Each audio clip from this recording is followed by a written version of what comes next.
ভূপেন বৰাৰ পদত্যাগ আৰু তাৰ পিছত মুখ্যমন্ত্ৰী ডক্টৰ হিমন্ত বিশ্ব শৰ্মাৰ মন্তব্য মুখ্যমন্ত্ৰীগৰাকীয়ে উল্লেখ কৰিছে যে ভূপেন বৰা বিজেপিলৈ অহা সন্দৰ্ভত মুখ্যমন্ত্ৰীগৰাকীয়ে কিছু বক্তব্য ৰাখিছে এটা সময়তে ভূপেন বৰাক গৈ দুখৰ সময়ত যে মুখ্যমন্ত্ৰী ডক্টৰ হিমন্ত বিশ্ব শৰ্মাই সাক্ষাৎ কৰিব সেই কথাও উল্লেখ কৰিছে কংগ্ৰেছৰ ভিতৰ চৰাত কি হৈছে কোন কেতিয়া বিজেপিলৈ আহিব কোনে কেতিয়া কংগ্ৰেছ এৰিব সেই সন্দৰ্ভতো মুখ্যমন্ত্ৰী ডক্টৰ হিমন্ত বিশ্ব শৰ্মাই মন্তব্য কৰে He was the last Hindu leader in the Congress party without family background.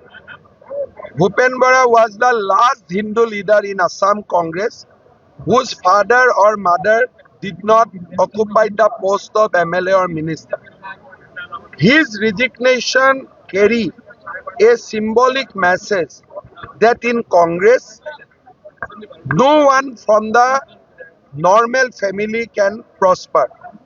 He has accused Congress for appeasement politics, appeasing particularly a MP from Dhubri.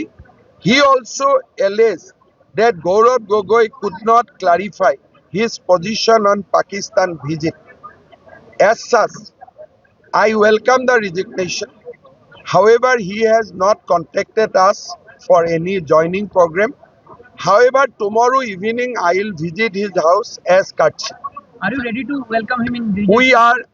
I told it to all of you 3 years back that we are ready to welcome Bhupen Bora. We are ready to give him a safe seat from BJP perspective. It has been also reported that he has clearly mentioned that no Hindu leader can now work in the Congress party. Congress party's position in Assam is terrible. Today, 3 observers has come for selection of tickets. All 3 observers has been assigned a MLA from minority constituency. Even in a district where Hindu is 100%, in that district also that observer is being accompanied by a minority leader. মোক বিশ্বাস আপোনালোকে কৰিব টান পাইছিলে আৰু আজি মই দ্বিতীয় ভৱিষ্যতবাণী কৰিছোঁ 2029 চনৰ লোকসভা নিৰ্বাচনৰ প্ৰাক মুহূৰ্তত প্ৰদ্যুৎ বৰদলৈও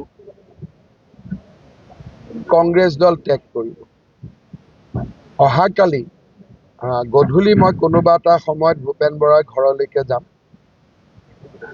দুখৰ সময়ত কাৰণ 22-23 বছৰ মোৰ মনত আছে ভূপেন বৰা আৰু মই প্ৰায় একে সময়তে এদিনৰ আগপিছ হ'ব কংগ্ৰেছ দলত যোগদান কৰিছিলোঁ মই কটন কলেজৰ জেনেৰেল ছেক্ৰেটাৰী আছিল তেওঁ ডিব্ৰুগড় ইউনিভাৰ্চিটিৰ জেনেৰেল ছেক্ৰেটাৰী আছিল মই 22 বছৰত এৰিলোঁ তেওঁ অলপ দিন আৰু লাষ্টিং কৰিলে কালি মই গধূলি তেওঁৰ ঘৰত যাম আৰু ভৱিষ্যত ৰাজনীতি তেওঁ মনত কি ভাবিছে বা কি কৰিব খুজিছে মই খবৰ ল'ম বৰ্তমানলৈকে বিজেপি দলৰ লগত তেওঁ কোনো যোগাযোগ কৰা নাই হয়তো কিছুমানে পদত্যাগ কৰাৰ পিছত অলপ স্পেচো ৰাখি থৈ দিয়ে বৰ্তমানলৈকে মোৰ লগত প্ৰত্যক্ষ পৰোক্ষভাৱে যোগাযোগ নাই কিন্তু মই যাৰ থ্ৰুদি খবৰ দিব পাৰোঁ মই খবৰ দিছোঁ যে অহাকালি গধূলি তেওঁৰ ঘৰত মই এপাক যাম